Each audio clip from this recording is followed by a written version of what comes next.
A partir de este momento comienza la parte editorial de Platica con Ángel, correspondiente al 26 de febrero del año 2024. El título del editorial de hoy es muy sencillo. Del 1 al 100, ¿qué tan interesado está usted hoy en las campañas? Repito, del 1 al 100 o del 1 al 10, como guste, ¿qué tan interesado está usted en las campañas? Y luego viene una pregunta complementaria, partiendo de la base de que quienes están aquí, pues tienen o una tableta, una computadora, les interesa la cosa pública, pero ¿qué pasa con esas decenas de millones de ciudadanos que en lo más mínimo les interesa la cosa pública? ¿Estarán interesados ellos en las campañas hoy? ¿Estarán dispuestos a interesarse a partir de este viernes 1 de marzo en las campañas, en lo que propongan las candidatas y el borrachales de este señor Álvarez Maínez, o qué sé cómo se apellida este hombre, ¿verdad? Es decir, ¿cómo podemos esperar sacar a este país del marasmo en que nos encontramos? Pero no de hoy. Quizás se haya exacerbado en este gobierno la estulticia, la ignorancia en el poder o en el gobierno. Pero si revisamos con objetividad los gobiernos desde los años 34-40 a la fecha, hay pocas variaciones entre ellos. En algunos casos han llegado personas inteligentes, pero que han cedido ante los intereses políticos y cortoplacistas.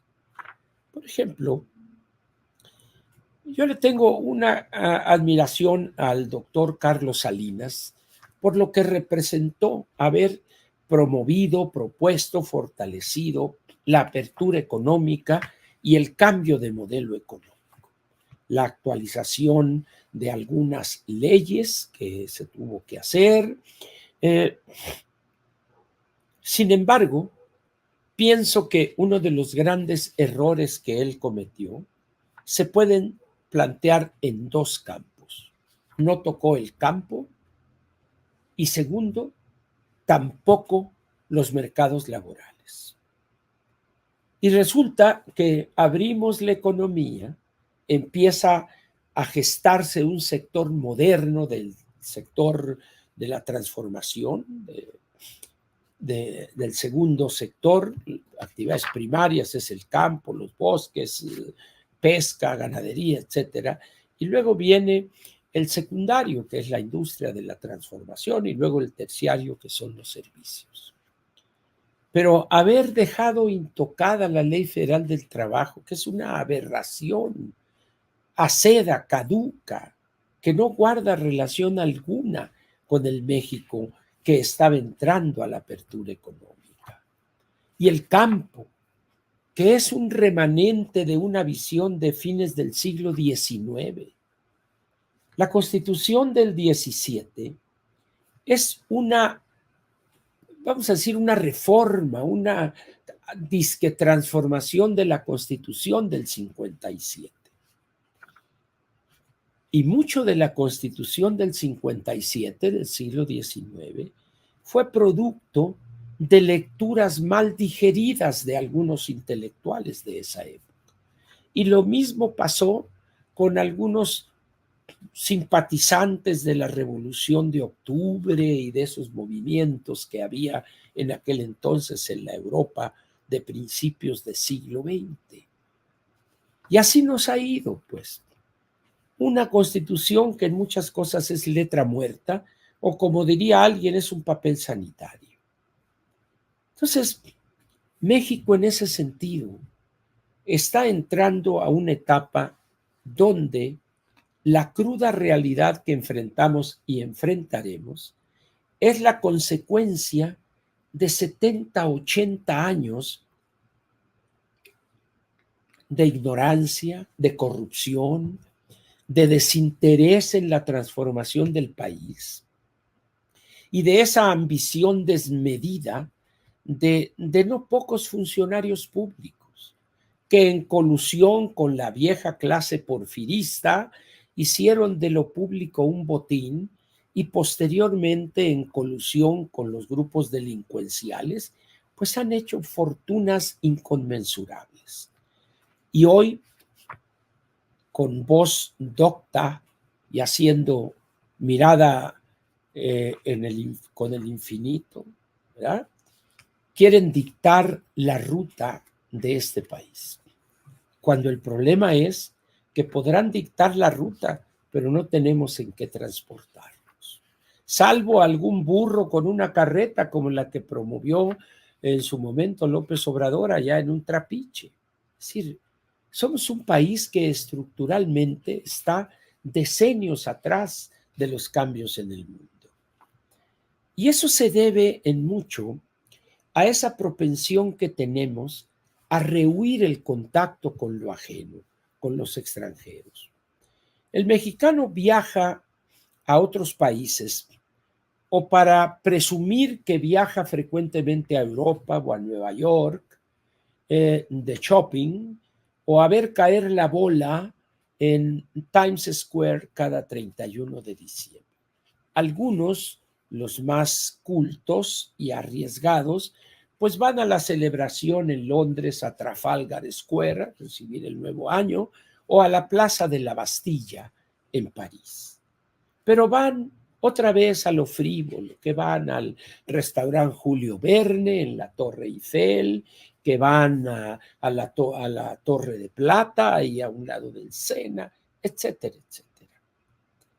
Pero ir a ver lo que ha pasado en esos países, ¿cuántos de nuestros políticos han hecho un recorrido serio a los países de la vieja Europa oriental, que en cuanto cae la Unión Soviética cambian? ¿Y por qué adoptaron un modelo de economía de mercado? ¿Por qué, si efectivamente es tan bueno el socialismo, como dice esta señora Citlali Ibáñez, alias Jacob Polensky, que la revolución cubana y el socialismo y Venezuela, ¿a qué se deberá que esos países o las repúblicas soviéticas y socialistas optaron por una economía de mercado y por la democracia? ¿Serán todos unos idiotas completos?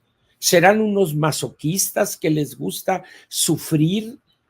No, porque saben perfectamente que el modelo de la economía de mercado es el que premia la libertad, la iniciativa del individuo, y la democracia es el régimen político, el régimen político que acota el absolutismo al que tienden de manera natural los políticos, a defender la libertad, a elegir a los gobernantes por medio del voto universal y directo. Entonces, cuando cae la Unión Soviética, que se extingue más bien, países como Alemania Democrática, su destino era la reunificación, y lo ha sido, ¿verdad?, pero es un caso especial, vamos a decir. Pero vámonos a Rumania, Bulgaria, la República Checoslovaquia, que se dividió en dos países, la República Checa y Eslovaquia, pero luego tenemos Polonia y posteriormente, bueno, Yugoslavia es otro caso interesante, porque era un país multiétnico, entonces son ahorita 4 o 5 repúblicas, pero todas una economía de mercado. Y en las repúblicas soviéticas y socialistas, hay algunas que pues han quedado o han llevado o se han hecho del gobierno unos políticos afines a Vladimir Putin, como es Bielorrusia, por ejemplo, con un asesino Lukashenko ahí, que ya anunció que se va a reelegir. Pero en las otras repúblicas, Letonia, Estonia, Lituania, etcétera, han optado por la economía de mercado. ¿A qué se debe eso? Pues a que no son tontos, hombre. A que no son tontos. Ellos ven, además tienen más cerca, a Alemania, a Francia, Italia, España, el Reino Unido, los países nórdicos, etcétera, y ven las ventajas que tiene la economía de mercado. Y aquí, cuando ya íbamos en ese camino de la economía de mercado, sin embargo, a nuestros políticos les da vergüenza o son tan miedosos y cobardes que no se animan a decir: hay que defender al mercado, hay que apoyar al mercado. Por el contrario, pues tenemos ahí a la anticientífica que quiere empezar a trabajar para que hagamos un carro eléctrico, nosotros un automóvil eléctrico. Hágame el favor. Cuando ahorita el problema que hay en el mundo es la sobreproducción de automóviles eléctricos. Vean ustedes la empresa esta BYD, China, que es el principal productor de autos eléctricos y ya trae a Tesla y a Elon Musk, dicen los de Monterrey. Es que Elon, pues Elon o no Elon, los trae como perico a toallazos esta empresa. Es decir, es una visión donde el pasado y el antepasado nos domina, nos gusta, nos seduce. Por eso les pregunto a ustedes, del 1 al 100 o del 1 al 10, ¿qué tan interesados estarían ustedes en las campañas que comenzarán este viernes? Y también preguntaría, ¿y los que no nos ven? ¿Podrían ustedes preguntarle: oye, compadre, oye, cuñado, oye, amigo, al colega, oye, ¿cómo ves tú? ¿Te vas a interesar en las campañas que comienzan este viernes? ¿Comienzan? ¿Pero cómo? Pues si desde cuándo andan ahí para arriba y para abajo. El primer problema que tendrían es explicarles por qué las campañas empiezan este viernes. Es decir, y llegamos a una conclusión dolorosa. A los mexicanos, al ciudadano mexicano promedio, no le interesan las campañas. Esto de la política, la grilla, es un grupo muy cerrado, muy pequeño de ciudadanos mexicanos. Por eso, ese triunfalismo que estoy viendo en los tweets, en declaraciones, etcétera, es muy peligroso. Porque el que menos dice: veo un presidente acorralado, temeroso. A ver, no más que el presidente no está en la boleta. Digan lo que digan, que quiere imponerle a la Claudia. Será el sereno, pero él no está en la boleta. Y se solazan criticando a López Obrador y que los hijos y que... A ver, espérense. A quien debemos estar criticando o señalando sus errores es a Claudia Sheinbaum Pardo, porque ella es la que va a estar en la boleta. Ella es la que va a enfrentar en 3 debates a la ingeniera Xóchitl Gálvez Ruiz. Ella, no López, que podrá decir muchas cosas ella, pero la que va a tener a un lado ahí, al otro borrachales, póngale un cartón de carta blanca y con eso se va a conformar, Álvarez Maínez. Pero a la que va a tener a un lado es a Claudia, a la anticientífica. ¿Cómo le va a hacer? ¿Qué va a hacer? ¿Se va a centrar en López y su colusión y su complicidad con el crimen organizado? ¿O se va a dedicar a exhibir las incongruencias que está planteando en ese momento, en el primero, en el segundo o en el tercer debate, la anticientífica? Pero ahorita veo que cunde o ha cundido un triunfalismo que me parece, la verdad, peligroso. Las campañas formalmente van a comenzar este viernes al primer segundo del viernes. La ingeniera decidió, originalmente había dicho que iba a comenzar su campaña en León, Guanajuato,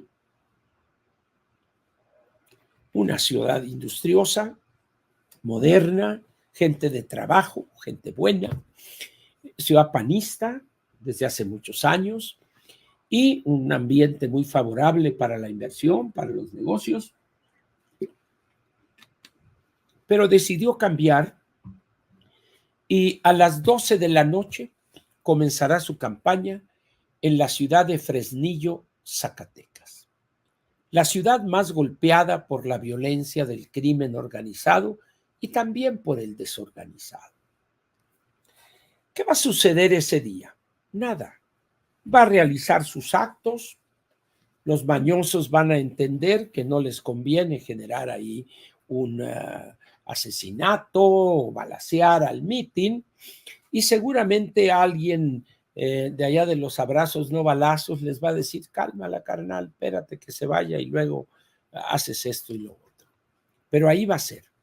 Y ha manifestado que irá a los lugares donde la situación está crítica. Muy bien. No voy a manifestarme en torno a si eso sea correcto, porque se me van a echar encima. Entonces, ahorita como ando, no quiero estar tratando de refutar a personas que, pues que ni le entienden, pero hablan a lo tonto. La verdad es que esta campaña comienza para la presidencia de la República este viernes. Si somos objetivos, va a ser una campaña muy interesante. No por los avances que va a mostrar, sino por la imposibilidad de mostrar avances. Y me explico. Las personas piensan o los ciudadanos piensan que en las campañas todo es mentira. Posiblemente tengan razón en que mucho de lo que se promete es incumplible o son promesas. Además, las hacen sin saber realmente en qué condiciones van a encontrar las finanzas públicas. Muy bien. Sin embargo, el problema no es lo que prometen, sino el problema es que dejan de lado la realidad que enfrenta el país, en todos sentidos, en todos aspectos, económico, político, social. ¿A quién pueden convencer que los 25, 23 millones de personas que viven en las zonas rurales del país, en una miseria, en una marginación tremenda, que yo recuerde desde la época de Díaz Ordaz, que fue la primera campaña que yo seguí, en 1964, y andaba yo de grillo estudiantil, etcétera, leía cosas. Siempre se ha prometido que el campo ahora, y en algunos han dicho la deuda de la revolución con los campesinos, y pasan gobierno y el otro, y el otro, y el otro, y al final del periodo siguen igual o peor esos campesinos. Mientras, en buena parte del resto del mundo, la imagen que presenta el campo es otra.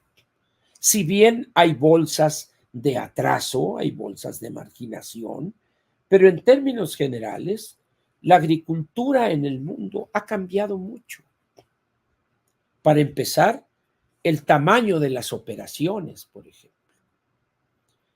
Nosotros tenemos una gran limitación en el tamaño de las empresas o de las negocios agrícolas.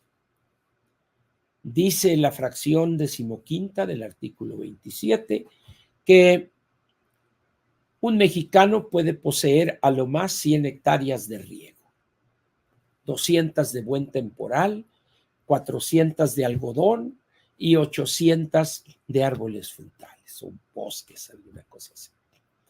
Pero resulta que en Brasil hay agricultores norteamericanos que adquirieron, por decir algo, 250,000 hectáreas y están sembrando soya o soja, como dicen allá.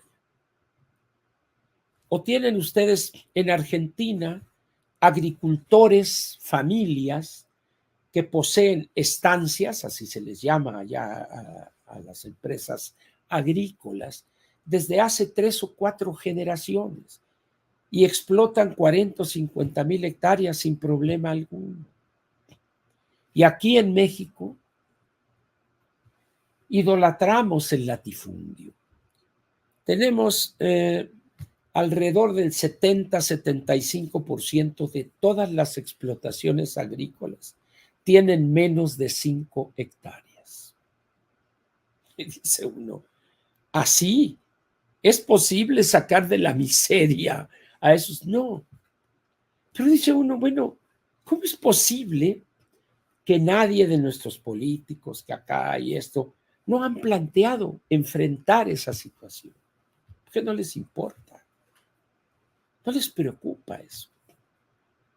Y así podemos encontrar muchas otras cosas que exhiben a una clase política ignorante, valemadrista, ambiciosa para obtener una riqueza inconmensurable en el menor tiempo posible y en la total impunidad. ¿Recuerdan ustedes cuando se hablaba de corrupción y su sinónimo, el alemanismo, por ejemplo? Es decir, México ha sido un país que transitó de una disque revolución, que ni eso fue, a una competencia por atesorar riquezas cada vez mayores en el menor tiempo posible. Algunos de esos políticos han tenido la decencia de desaparecer del espacio público. Se han hecho inmensamente ricos, empresas favoreciendo a los parientes, a los yernos, etcétera, etcétera, a los hijos, y amasado una fortuna y andan por el mundo disfrutando, pero con discreción. Eso, a querer y no, hay que agradecérselos. Fulano de tal desapareció, qué bueno. Dice. Oye, y fulano, pues ahí está. ¿Quiere regresar otra vez? Oye, pero ¿qué no se cansa de tener dinero? Pues quién sabe, ¿verdad? Y así tenemos al otro. Y luego vemos a personajes que rebasan los 90 años y ahí andan apenas caminando, pero ahí andan en San Lázaro acá. Y el líder del movimiento obrero organizado lo cargan para sentarlo en una silla y dicen, y lo sacan del sarcófago para que presida la reunión. Sí, no entendemos los cambios que ha habido en el país. No solo no los entendemos, no nos interesa entenderlos.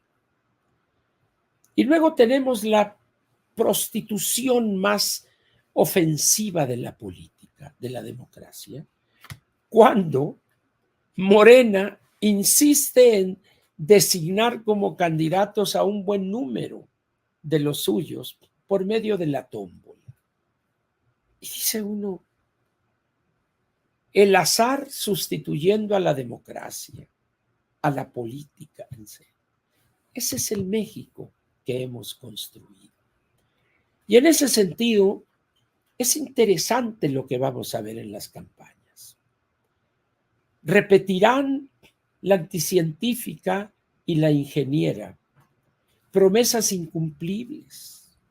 Lo mismo que se ha dicho, quizá con ligeras variantes, hace 6 años, hace 12, 18, 24, 30, 36, 42, etcétera. ¡Qué desperdicio en esta tragedia que es México! Porque las dos presumen de ser personas altamente calificadas, una doctora en ingeniería que hizo una tesis de licenciatura en física, que en el Instituto Planck en Alemania la están estudiando todavía, porque ese estudio que hizo ella sobre la cuestión del uso y dispendio de energía en las hornillas, en las estufas de leña, es un avance inconmensurable.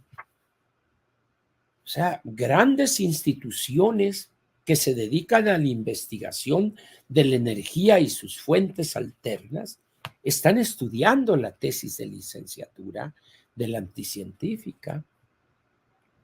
Y la ingeniera, ni más ni menos que especialista en edificios inteligentes. A mí nadie, y he preguntado a muchos que acá la tiran acá de, no, es que yo estoy especializándome en eso. Oye, le digo, ¿y qué es un edificio inteligente? Bueno, mira, Ángel, es que un edificio inteligente, pues es eso, es un edificio inteligente. Y le digo, no sabes, ¿verdad? No, entonces, ¿por qué no lo aceptas? Te voy a decir una cosa, vente para acá. Vamos a ver. Estábamos ahí cerca de uno de esos grandes nuevos edificios, donde le preguntan a uno, hay un tablero ahí, donde dice a qué piso va uno.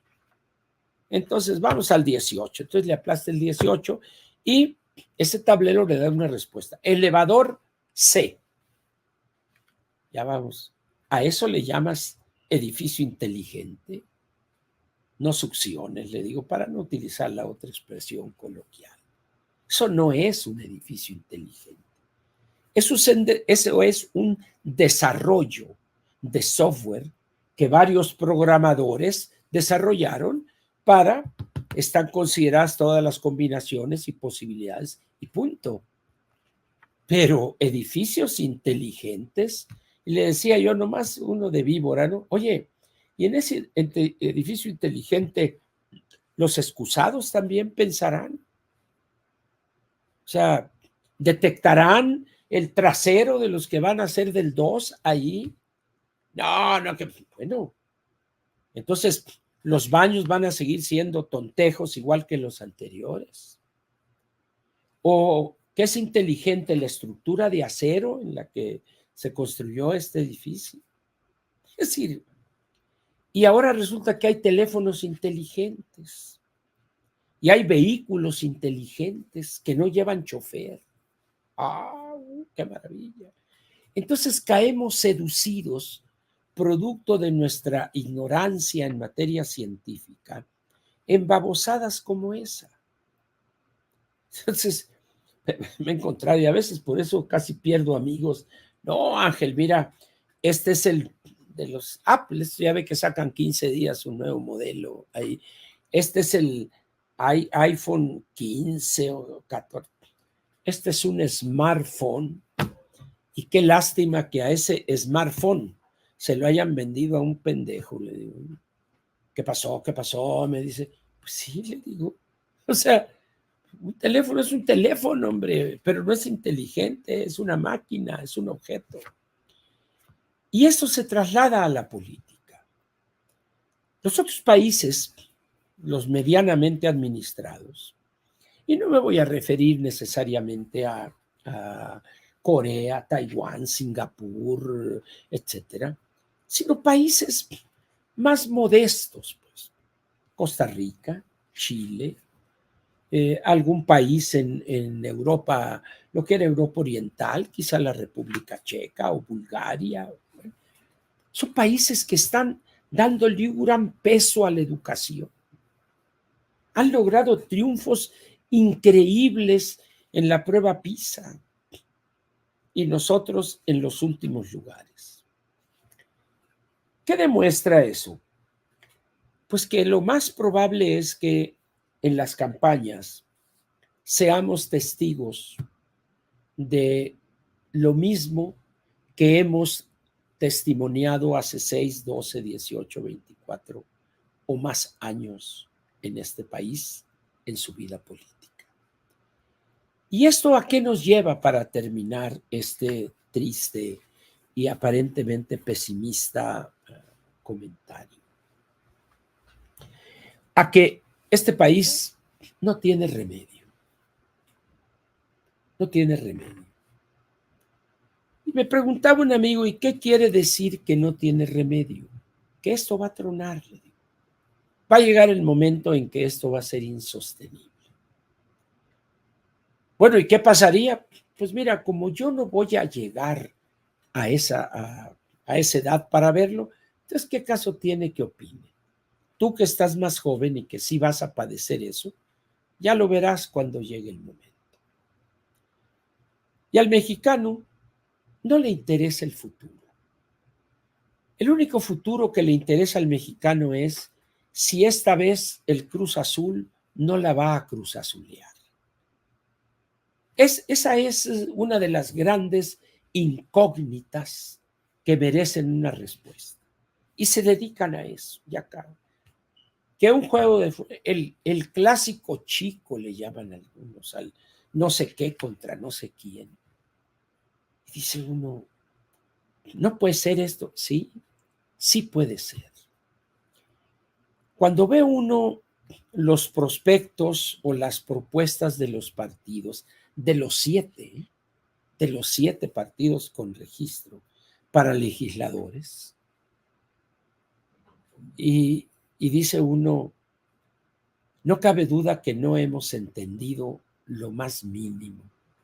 El otro día yo asistí a una plática, una conferencia de un buen amigo que es especialista no solo por sus estudios, tiene un doctorado en cuestiones de derecho electoral y una larga carrera en la vida política de México, y dio una conferencia muy interesante sobre los antecedentes del poder legislativo.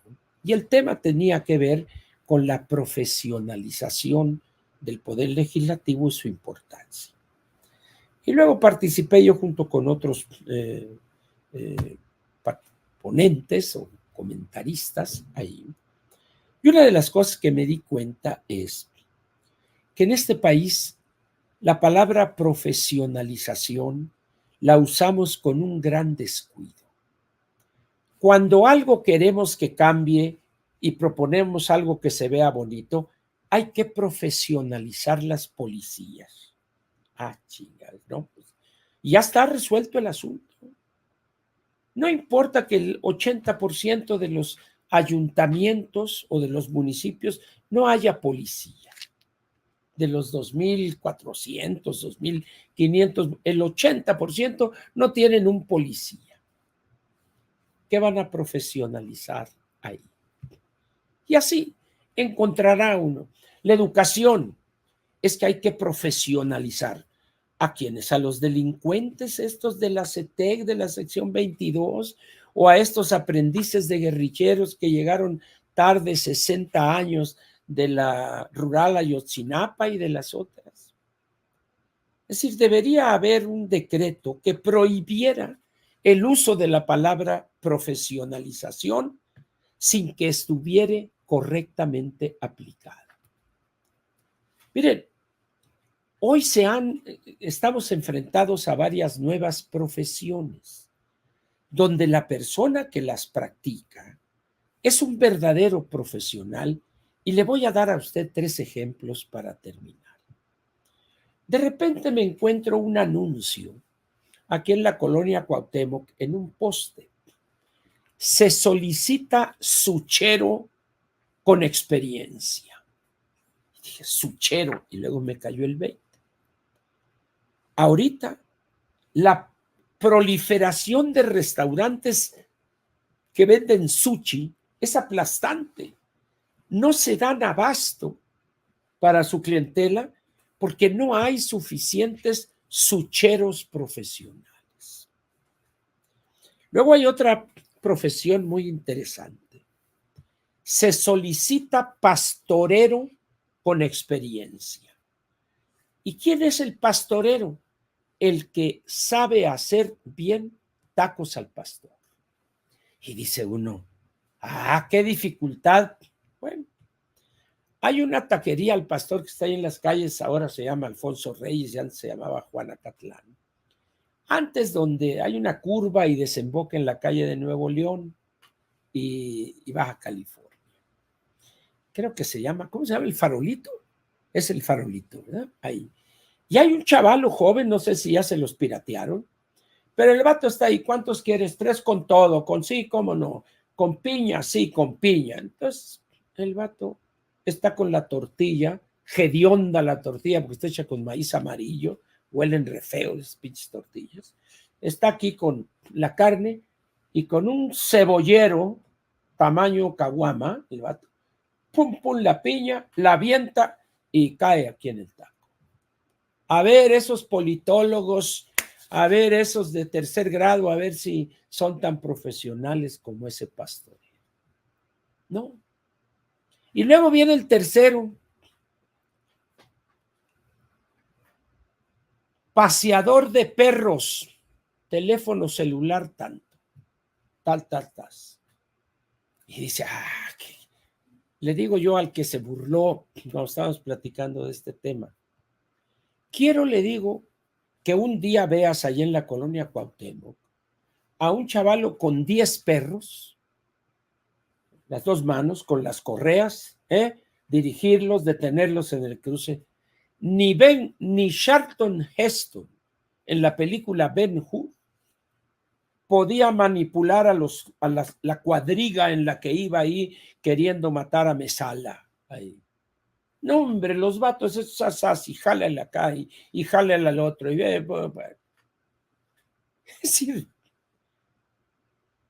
de repente hablamos de la profesionalización de las policías. No. Muy bien, espero pues que usted le preste interés a las campañas que van a empezar este viernes, por la sencilla razón de que a querer y no, una parte del futuro inmediato de este país, es decir, el próximo gobierno, ahí va usted a ver a una de las dos que va a ser la próxima presidente de la República. Entonces, la campaña que cada una de ellas haga le va a dar a usted un pequeño hint, una idea de la clase de gobierno que haría en caso de resultar triunfador. Aquí termina pues la parte editorial.